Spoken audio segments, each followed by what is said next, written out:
Hey guys, it's me Robin. অনেকদিন পর সব বন্ধুরা একসাথে হলাম, তাই আমরা চলে গেলাম মেঘনা নদীর তীরে আড্ডা দেওয়ার জন্য। প্রায় 1.5 বছর পরে সবাই একসাথে হলাম। প্রথমে ভেবেছিলাম মেঘনা নদীর তীরে বসে আড্ডা দিব, তারপরে ভাবলাম যে ডগে চলে যাই। এখানে বডি, তারপরে ড্রেজার, লঞ্চ এইসব তৈরি করে এবং মেরামত করা হয়। এটাকে আমাদের অঞ্চলের ডগি বলা হয়। এক এক করে সবাই বডিতে চলে যাচ্ছি, সেখানে গিয়ে আমরা বসবো সবাই একসাথে। মেঘনা নদীর এই অপরূপ দৃশ্য দেখে সবাই ছবি তুলে ব্যস্ত। এদিকে একজন একজন করে সবাই ছবি তুলছে, আমি বাদে।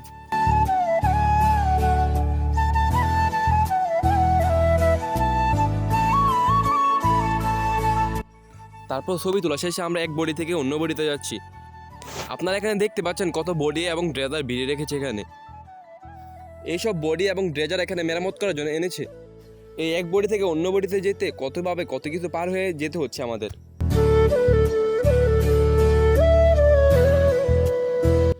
যদি আপনারা এই দৃশ্য দেখতে চান তাহলে অবশ্যই আপনাদের মেঘনা নদীতে আসতে হবে।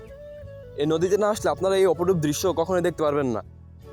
অবশেষে সবাই মিলে ফিক্সড করলাম যে আমরা এই বড়িতে বসবো। এই বড়িতে বসে সবাই ভিডিও, ছবি, এবং কেউ ছবি তুলছে, কেউ ভিডিও করছে, আর আমি এদিকে প্রকৃতির ভিডিও করছি।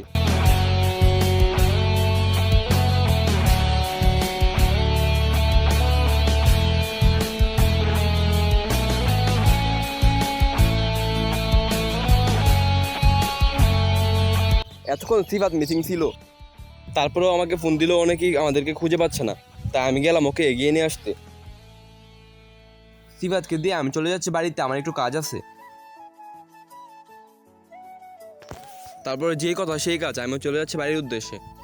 দেখা হবে পরে কোনো ভিডিওতে। আজকে এইটুকু ভিডিও।